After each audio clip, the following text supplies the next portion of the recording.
Y después de que dicen que la violencia contra las mujeres ha disminuido, lo mismo que los feminicidios, lo cierto es que los números y la realidad demuestran otra cosa. Desde el 7 de marzo están desaparecidas 8 mujeres en Celaya, 6 salieron juntas y desde entonces no se tienen noticias de ellas.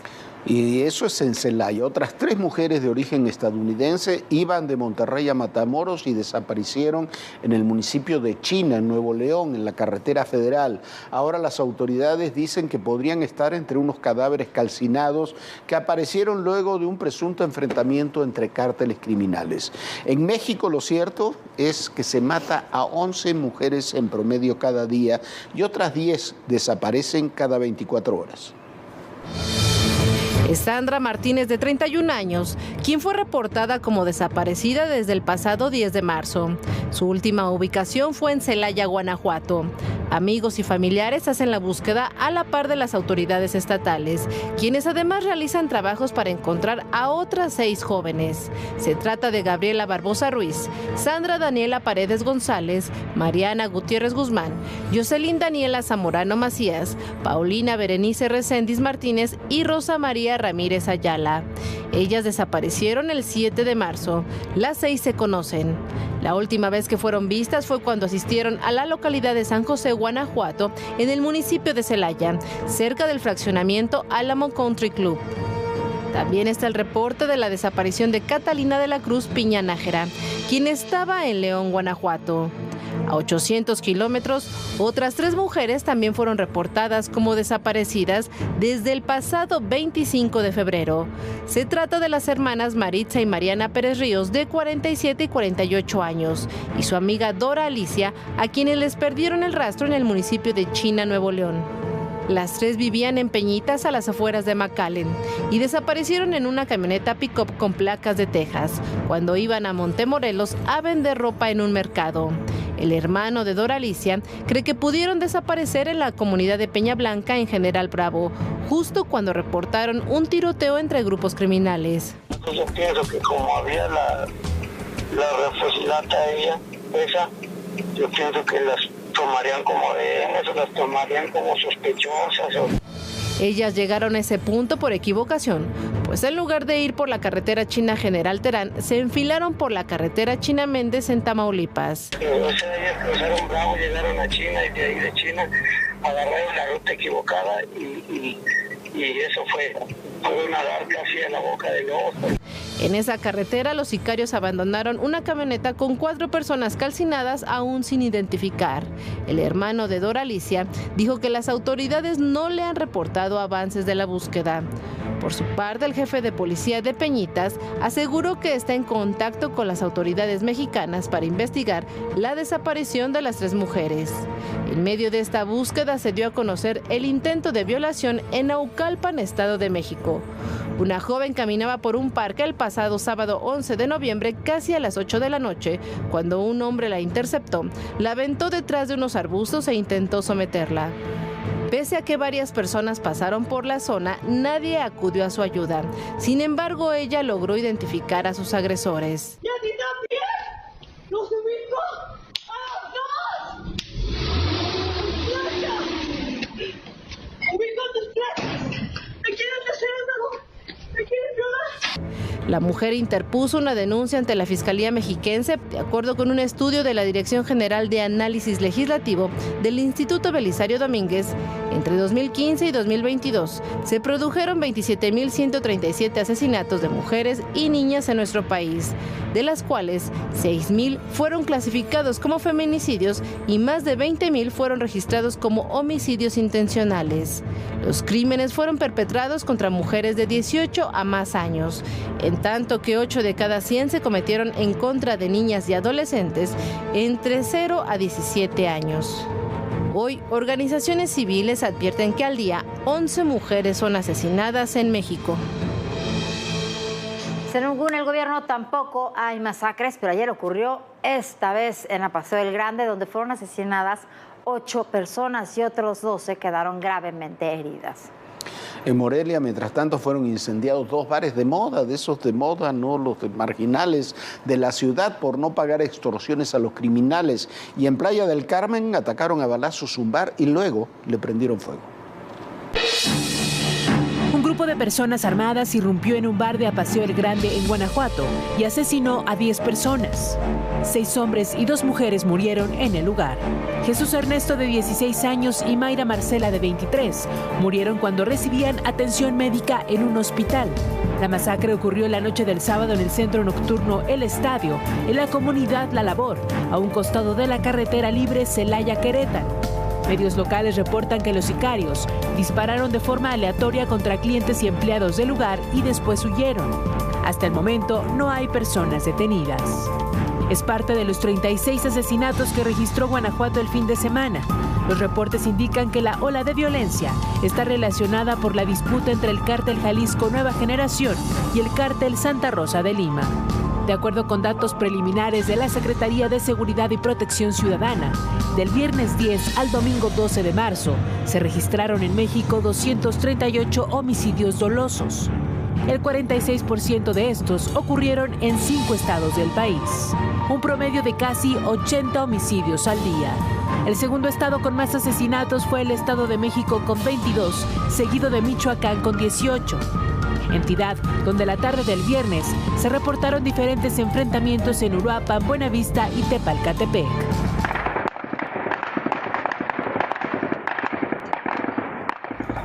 Las agresiones se dieron entre integrantes del cártel Jalisco Nueva Generación y los Viagra, grupo criminal ligado a Cárteles Unidos. 3 personas murieron y más de 15 fueron detenidas. Esta violencia se suma al ataque a 3 bares en la zona residencial de Altozano en Morelia. Autoridades investigan una posible extorsión a empresarios locales. Este lunes, el gobernador Alfredo Ramírez Bedoya confirmó que se trató de incendios provocados. Sin embargo, informó que los dueños de los establecimientos no han presentado denuncias ante la Fiscalía del Estado. No obstante, dijo que son delitos que se persiguen de oficio. En donde también atacaron bares fue en Quintana Roo. El sábado, una persona fue asesinada y otra resultó lesionada luego de ser atacados en el bar Satélite de Tulum. Medios locales informaron que la persona que murió era conocida como Don Peter. Un par de días antes, un comando a bordo de un vehículo irrumpió en el bar La Cosecha de Playa del Carmen. 3 personas resultaron lesionadas. De acuerdo con datos del Secretariado Ejecutivo del Sistema Nacional de Seguridad Pública, en lo que va de marzo, se contabilizan 880 víctimas de homicidio doloso, con un promedio de 73 asesinatos diarios. 238 asesinatos en el fin de semana, 38 de ellos, 36 solamente en Guanajuato, una masacre más en Guanajuato, bares quemados, restaurantes quemados, ataques a la población, extorsiones. Y usted pregúntese, ¿cuántos detenidos hay por estos delitos? ¿Cuántos detenidos hay por la masacre? ¿Cuántos detenidos hay por los incendios? ¿Cuántos detenidos hay por los asesinatos? ¿Cuántos detenidos hay por las desapariciones de mujeres en Celaya o en el municipio de China, en Nuevo León? Ninguno. Eso se llama impunidad. Y cuando hay impunidad, lo que se sigue creciendo es la violencia. Y eso no tiene nada que ver con que tengamos o no presiones desde el otro lado de la frontera. Bueno, y mientras tanto, el influyente senador demócrata Bob Méndez, presidente de la Comisión de Asuntos Exteriores de la Cámara Alta de los Estados Unidos, se sumó a las críticas republicanas contra el gobierno del presidente López Obrador por las insuficiencias en la estrategia de seguridad. Así lo dijo. Así le contestó el presidente López Obrador en la mañanera de hoy. Es más seguro México que Estados Unidos. Y no hay ningún problema para viajar por México con seguridad. Pero eso además lo saben los ciudadanos estadounidenses. Y lo saben desde luego nuestros paisanos que están allá. Bueno, eso no es así. No es así, no se puede transitar en las carreteras de México con total seguridad. No es más seguro México que los Estados Unidos. Tenemos el caso de las mujeres desaparecidas en la carretera federal, la que va de Monterrey a Nuevo Laredo. Tenemos los casos de las muchachas ahí en Celaya también desaparecidas. Tenemos los robos de trailers. Este fin de semana un empresario, uno de los directores de las empresas automovilísticas más importantes del país, en pleno día, a las 12 del día, le robaron 2 trailers con automóviles ahí entre Michoacán y el Estado de México, que venían los camiones, los trailers, venían de Lázaro Cárdenas. Si no se asume la realidad, es muy difícil superarla. Y la verdad, las carreteras de México son inseguras, son profundamente inseguras. Lo sabe la gente, lo sabe la ciudadanía.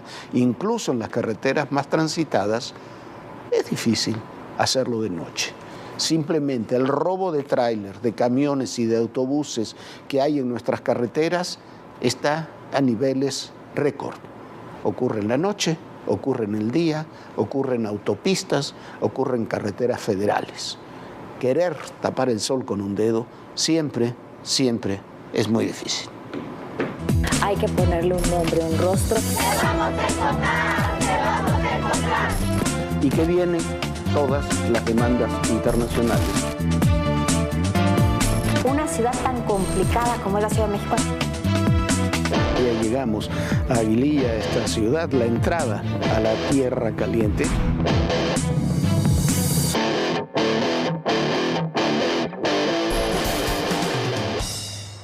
Las quiebras del Silicon Valley Bank y del Signature Bank han provocado una tan inesperada como fuerte crisis financiera en los Estados Unidos, con repercusiones en todo el mundo. La banca de los Estados Unidos busca tranquilizar el mercado financiero tras la sacudida del Viernes Negro, cuando la Corporación Federal de Seguro de Depósitos incautó los activos de Silicon Valley Bank, lo que representa la mayor quiebra bancaria desde 2008. Apenas el 1 de marzo, en el evento Upfront Summit en Londres, Silicon Valley Bank Financial Group fue nominado como el Banco del Año. Por lo mismo, la intervención y cierre de la institución por parte de los reguladores federales cayó como un balde de agua fría. La tensión comenzó el miércoles cuando este grupo anunció que intentaría reunir $2.500 millones en fondos frescos. Rápidamente, vendió un portafolio de títulos financieros con una pérdida estimada de 1.800 millones. El jueves sufrió una caída del 60% en el valor de sus títulos, por lo que el viernes por la mañana, la cotización de sus acciones se suspendió en la bolsa de Nueva York y durante el fin de semana se tomó el control de los activos de Signature Bank. Estas acciones se sumaron a la liquidación del miércoles de Silvergate Bank. Especialistas consideran que Silicon Valley Bank está muy vinculado a la industria tecnológica, por lo que hay pocas posibilidades de contagio en el sector bancario en su conjunto. Es poco probable que ahorita se vaya a dar una crisis financiera en Estados Unidos, pero lo que sí es que seguramente esto tendrá implicaciones sobre algunos indicadores macroeconómicos. Por lo pronto, el presidente de Estados Unidos, Joe Biden, mandó un mensaje de tranquilidad. Americans can rest assured that our banking system is safe. Your deposits are safe. Let me also assure you, we will not stop at this. We'll do whatever is needed. Este lunes, el banco HSBC compró la filial británica de Silicon Valley Bank por una libra esterlina. El director general, Noel Quinn, dijo que con esta adquisición, los clientes podrán realizar operaciones bancarias con la certeza de que sus depósitos están respaldados. En el caso de México, también se esperan repercusiones.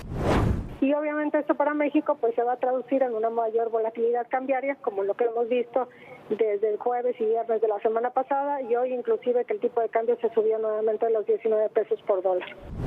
Silicon Valley Bank es un banco californiano especializado en el sector tecnológico. El grupo, que opera en Estados Unidos, Europa, Asia e Israel, ofrece desde cuentas bancarias hasta asesoría para capitalizarse. Por el tamaño de sus activos, es el 16º banco de los Estados Unidos. Bueno, a ver cómo evoluciona esta situación. Hoy fue un día muy difícil para los mercados en Estados Unidos, en Europa, en México. Comienza muy difícil, ya es martes, en los mercados asiáticos. A ver cómo evoluciona. Y el sábado falleció a los 98 años el primer actor Ignacio López Tarso, una verdadera leyenda en el mundo artístico, también cultural e incluso político en el país. Viviana Belsazo, en su serie Muy Personal, entrevistó a López Tarso para este programa, para todo personal. Esta es parte de aquella entrevista. Me impresiona, ha hecho de todo. Desde muy chiquito descubre que le gusta el teatro, que le gusta el tema artístico, pero no tenía los recursos para hacerlo y se mete a estudiar al seminario. Platíqueme esta historia. Sí, estuve unos años en el seminario. Fue muy útil. Yo hubiera pensado que era tiempo perdido. Si te metes a un seminario sin vocación para ser sacerdote, pues la idea general es que estás perdiendo el tiempo, ¿no? A mí no fue eso, no me sucedió eso. Fue muy provechoso el tiempo porque en el seminario fue la primer institución que me enseñó la disciplina, el cumplimiento exacto de los horarios, la puntualidad, que es importantísima. Y luego otra institución que me enseñó también disciplina, puntualidad. El ejército. El ejército. Como estábamos en guerra en la época en que yo fui al servicio militar obligatorio, estábamos en guerra, entonces no era cosa de marchar los domingos y esto, sino un año completo metido en un cuartel bajo la estricta disciplina militar. Y prácticas de guerra y práctica de tiro y, en fin, una vida muy activa. ¿Y cómo empieza usted ya en la carrera de la actuación? A ¿Ya los 18 años en el ejército, a los 12 años, 13 años al seminario. Salí de ahí a los 17 y algo y a los 18 al ejército. A los 20 años me fui de bracero, contratado, no como se hace ahora generalmente, que todos cruzan el río Bravo o cruzan la frontera de una manera ilegal. Pero usted tiene ahí un accidente y ahí muchas veces dicen accidente. que cuando algo que no logras, dice el Dalai Lama, cuando algo que él quieres no se te cumple, puede ser un golpe de suerte maravilloso. Y ese accidente que fue tan difícil y tan duro para usted fue lo que lo hizo regresar y empezar a trabajar ya como actor. Así es. Ahí descubrí a Javier Villaurrutia como poeta porque tuve un año de inmovilidad absoluta y mi distracción mejor era la lectura y oír música. Tenía un radio junto a mí, pero sobre todo leía a Villaurrutia, que me gustó muchísimo como poeta. Sigo pensando, fue mi primer maestro de teatro. Estuve con él 2 años. Me enseñó a pisar el escenario,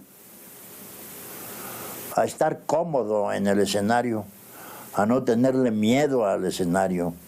¿Y Salvador Novo qué le enseñó?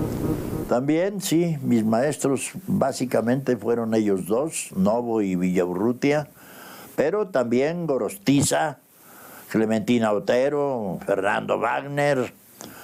¿Cómo fue trabajar con la doña? Oh, maravilloso. Fue un gran descubrimiento para mí. Primero una maravilla, ¿no? Que Gabriel Figueroa me dijera, vengo a invitarte a una película con María, porque ella quiere trabajar contigo. Le imponía a María. ¿Qué hace cuando una mujerona así le dice, quiero trabajar contigo? Sí. El primer día que la conocí, que me presentó con ella Gabriel Figueroa, ella estaba haciendo una película, no me acuerdo cuál, y me presentó Gabriel, que fue conmigo un amigo maravilloso. Él me vio alguna vez en el teatro y la primera vez que tuvo oportunidad en el cine habló de mí. Por él conseguí Macario. Por él conseguí La Cucaracha, trabajar la primera vez con María. Por él conseguí la amistad con Dolores del Río, con Pedro Armendáriz. Todo a través de Gabriel Figueroa, que fue un gran amigo mío, una gente que me ayudó muchísimo, al que le debo gran parte de mi carrera como actor de cine. ¿Nunca se enamoró de ninguna de sus compañeras? Oh, de todas, yo creo. ¿Se consumó ese amor en algún momento o no? Sí, claro que sí. Ay, estaba yo enamoradísimo. ¿Cómo ha vivido vivido y cómo vive Ignacio López Tarso para estar con esa vitalidad y con esa fuerza y con esa lucidez? Pues sigo siendo una gente muy disciplinada, eso es fundamental en tu vida. Me disciplino a todo. Un día me dijeron, no tomes tanto café, dejé el café. No tomes tanto tequila, dejé el tequila.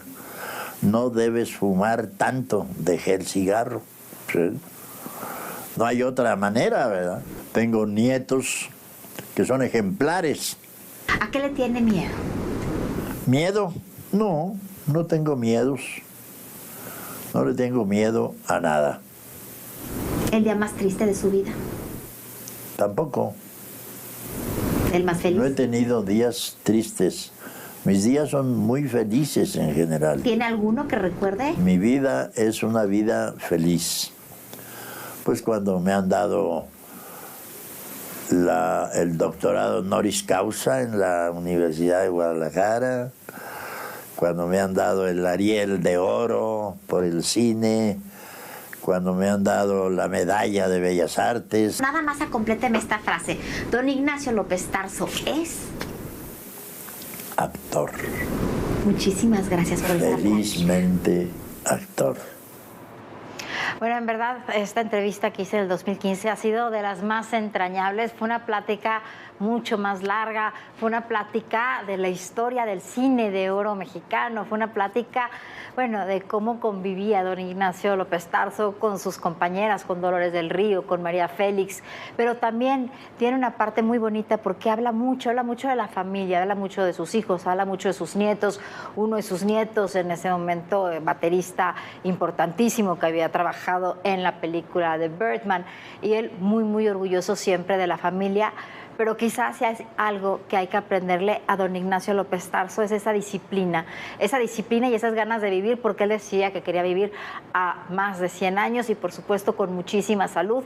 Y como él mismo decía, si el doctor le decía que no tomara café, no tomaba café, no se desvelaba, pero eso sí, tenía una memoria privilegiada. En ese momento de esa entrevista ya tenía más de 90 años don Ignacio López Tarso y estaba haciendo 2 obras de teatro a la vez. Imagínese usted aprenderse el libreto de 2 obras de teatro a la vez y alternarlas y bueno, y hacerlo siempre de una manera ejemplar.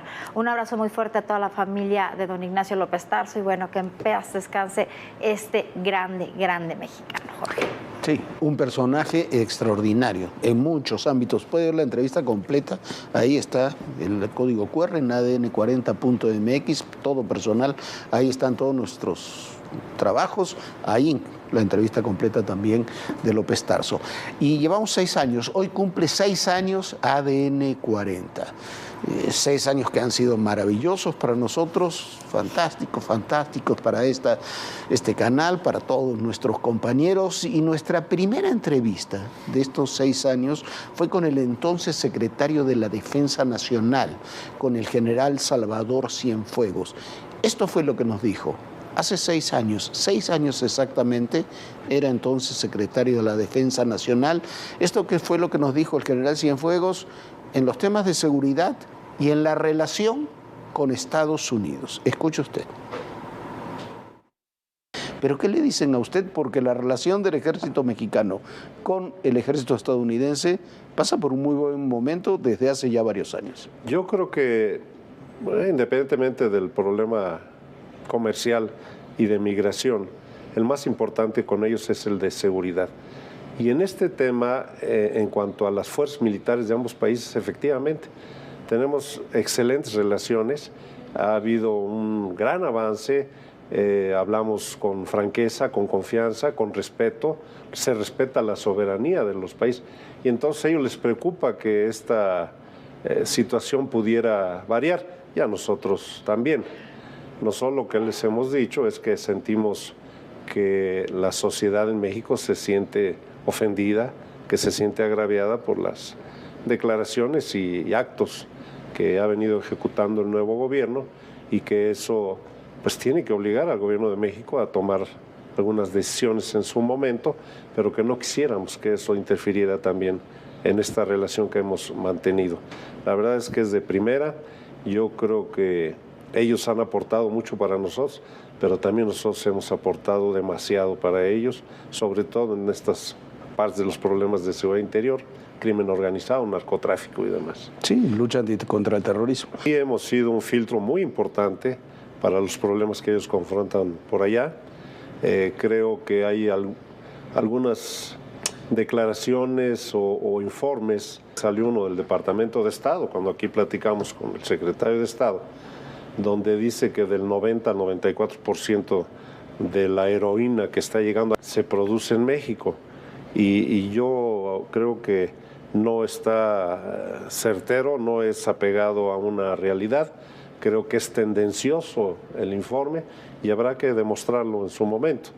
Se produce mucha heroína en México que llega a Estados Unidos, sí, en el Triángulo Dorado, en Tierra Caliente, eso lo sabemos, pero quizás se olvida que el mayor productor de heroína del mundo es Afganistán, donde así es. Vaya que hay una presencia. Entonces, es de pensarse y analizar un poquito sobre este tipo de informes que sí lesionan al país como tal, pero también al trabajo y el esfuerzo que se hace en México. Sin embargo, el señalamiento es que muchas de las muertes por sobredosis allá se deben a la heroína que... A mí siempre me ha llamado la atención, México y Canadá están dentro de lo que ellos llaman el Comando Norte, así que es el de, vendría a ser la cápsula, para explicarle a los amigos del auditorio, sí, la cápsula de seguridad de los propios Estados Unidos. Eso de ser parte del Comando Norte crea relaciones especiales, me imagino, entre los ejércitos. Tienen repartido el mundo en comandos.